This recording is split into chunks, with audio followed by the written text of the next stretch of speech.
usages et les habitudes de l'individu. Cette acculturation aux nouvelles technologies, par leur développement effréné, crée un rapport inédit avec le temps.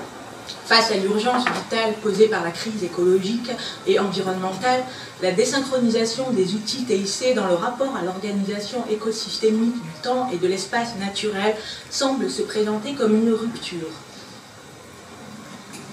Au fil du siècle, la perception du temps s'est intrinsèquement liée aux avancées techniques, développant ainsi de nouvelles configurations dans les rapports sociétaux. L'histoire de l'agriculture était alignée avec les saisons et les cycles du jour et de la nuit.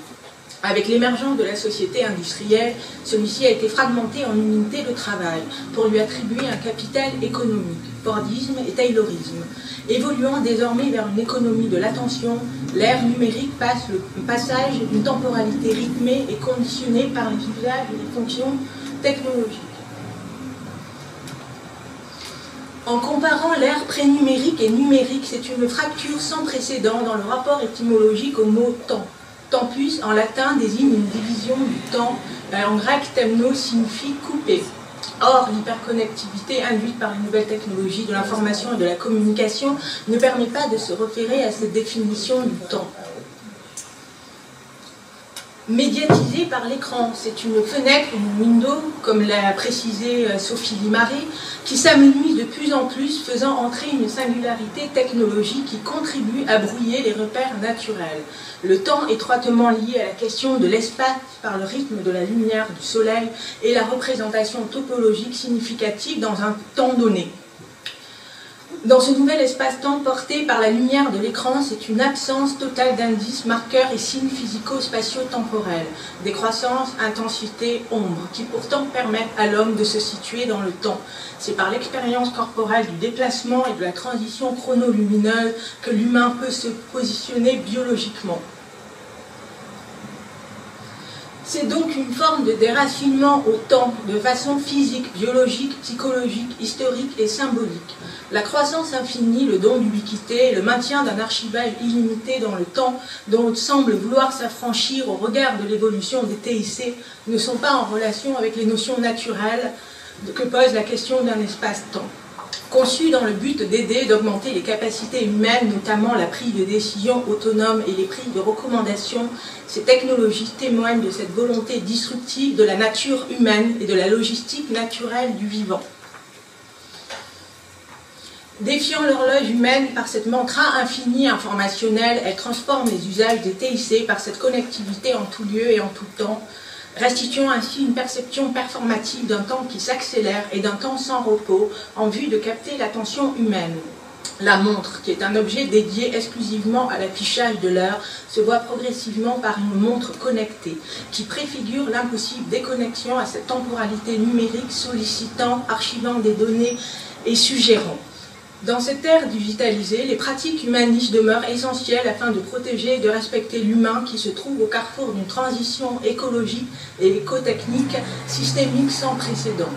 Il s'agit de saisir ce que les humanités pensent de la technique et non pas que les humanités soient impensées, instrumentalisées par la technique, selon Béran. La perception du temps est intrinsèquement liée à l'activité. Cette technicité a donc engendré une accélération perceptible du rythme de vie, car s'homogénisant avec le temps des TIC. La popularisation croissante du streaming vidéo, comme Netflix, des réseaux sociaux Facebook, Instagram et des jeux en ligne, grâce à des formats innovants et à l'intégration de l'intelligence artificielle, ont transformé les usages pratiques de la manière d'utiliser notre temps libre et de se divertir. Principalement basés historiquement sur des face-à-face et des interactions, ils sont aujourd'hui essentiellement numériques et désincarnés. La télévision traditionnelle imposant un temps d'écoute se voit progressivement remplacée par du streaming individualisé. L'augmentation exponentielle du commerce en ligne traduit également la baisse des achats en magasins physiques avec une gestion de temps limitée, témoignant ainsi de cette évolution dans le rapport au temps que proposent les TIC par cette forte immédiateté et personnalisation. En introduisant la communication instantanée via les SMS, les appels vidéo, les médias sociaux, les chats en ligne, les bots, dans tous les secteurs sociétals, la technologie a progressivement désincarné la présence virtuelle la présence physique en présence virtuelle. En Chine, les présentateurs vidéo sont désormais des avatars numériques issus de l'intelligence artificielle. Cette technicité avancée permet de contrer les limites physiques humaines dans son rapport au temps émotionnel, physique et mental. Le travail, autrefois principalement effectué dans des bureaux équipés d'ordinateurs, a été transformé progressivement par l'open space et la montée du télétravail. Cette évolution a redéfini les frontières entre le travail et la vie personnelle, entraînant une perte de limites claires dans la gestion du temps entre ces deux sphères, provoquant un rythme effréné dans cette perméabilité croissante, spatiale, temporelle et psychologique selon Clark, et créant des perturbations sur la qualité du travail ainsi que sur le temps libre. L'usage excessif des écrans, la surcharge d'informations, les modalités managériales captatives de l'attention et l'expansion exponentielle des TIC ont un impact sur la qualité de vie humaine. Le rythme imposé par cette technicité, en conduisant à une accélération perceptible du temps, affecte la santé. En moyenne, les enfants âgés de 8 à 12 ans passent 4 à 6 heures par jour à regarder ou utiliser des écrans. Les problèmes de comportement, de santé et de bien-être social et psychologique ont été révélés chez ceux qui y passent plus de 4 heures par jour contre ceux qui y passent plus d'une heure, moins d'une heure. Puis dans une étude publiée dans la revue JAMA Pédiatrie, des chercheurs ont pu démontrer que la construction du cerveau dans la petite enfance réside dans ces connexions neuronales établies à travers la sensorimotricité, interaction réelle avec l'environnement et les personnes, et que le temps passé devant un écran les privant de la réalité physique se révèlent fondamentalement destructeurs pour leurs fonctions cognitives et exécutives. La constante connexion, l'abondance d'informations et la pression exercée submergent la capacité à traiter efficacement les données, entraînant ainsi un zapping émotionnel et une surcharge, souvent associée à une fatigue intellectuelle et physique.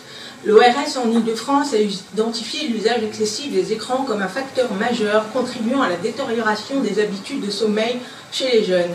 Plus d'un jeune sur deux souffre de troubles de sommeil.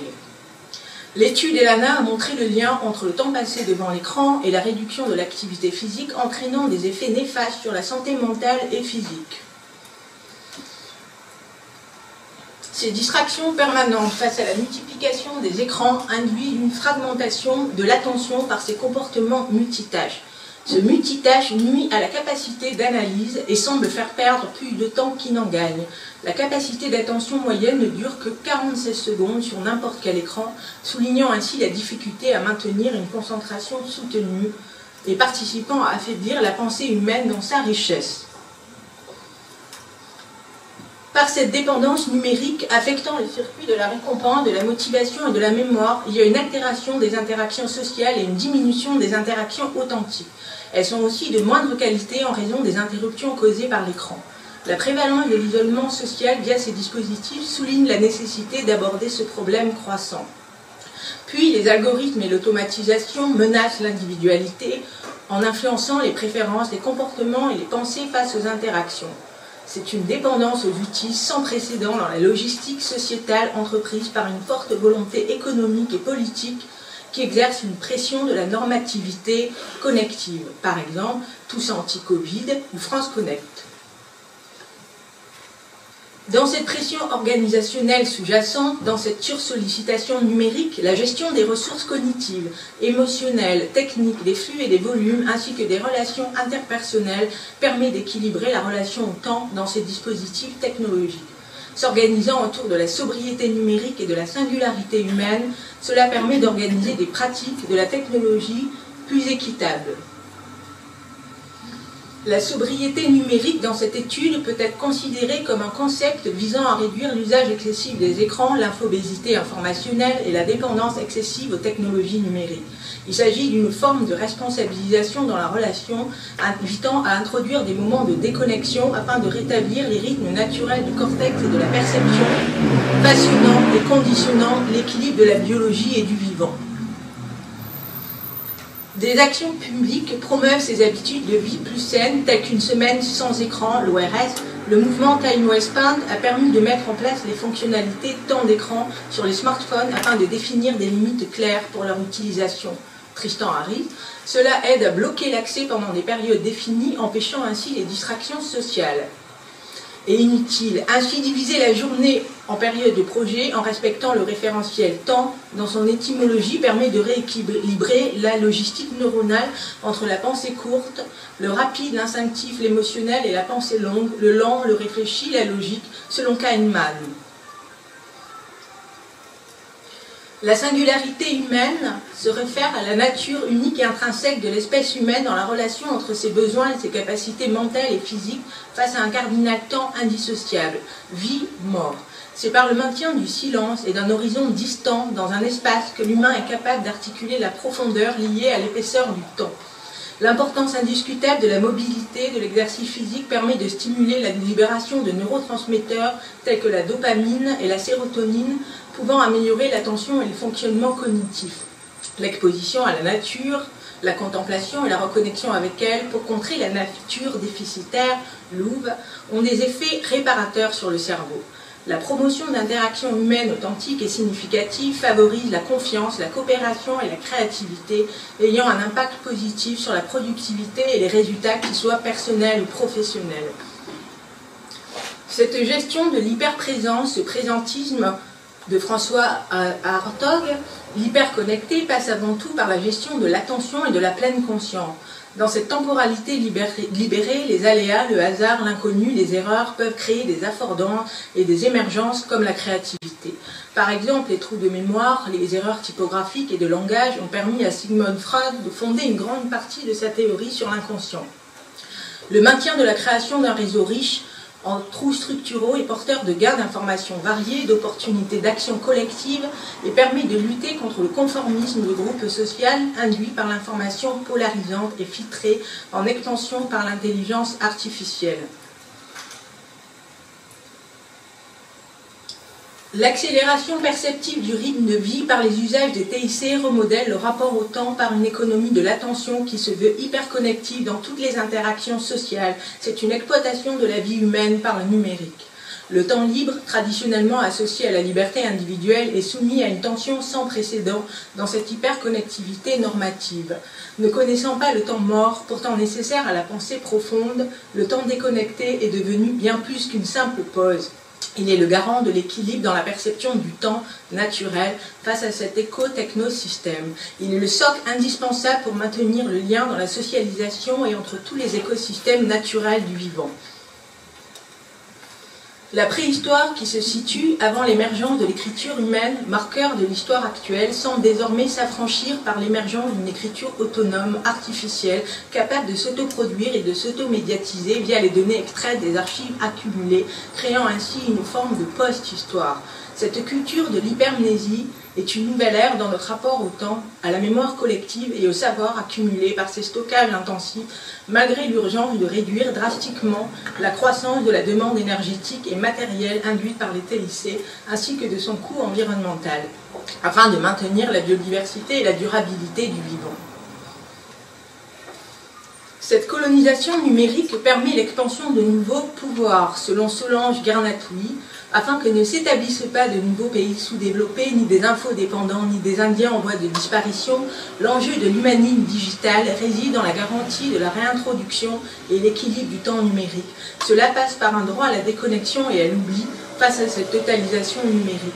Cette approche permet de garantir au mieux le libre arbitre d'être, de penser et d'agir, en rétablissant la capacité à faire preuve de discernement et à éviter les processus addictifs ou la perte de contrôle dans cette temporalité polychronique. C'est ainsi un éloge à la lenteur dans le sens latin festina lente, hâte-toi lentement, pour reprendre possession du temps naturel dans ce temps sans repos de la connectivité. La volonté poussée à son extrême de la pensée technocratique, capitaliste et transhumaniste sans vouloir se diriger vers une élimination des temps morts. Chaque détail de la vie d'un individu sans vouloir être exploité au maximum pour servir les intérêts vers des activités préformatées et commercialisées par des incitations à la consommation, encourageant les loisirs et activités qui stimulent l'économie, telles que le divertissement numérique, limitant ainsi profondément les opportunités de réflexion profonde et de contemplation, ainsi que le respect de la vie privée. Donc je vais finir par deux questions.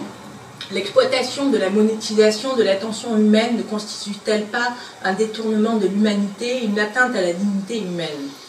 Après la surexploitation de l'espace et de la biodiversité, le détournement de la perception du temps ne constitue-t-il pas le prochain écocide humain? Voilà.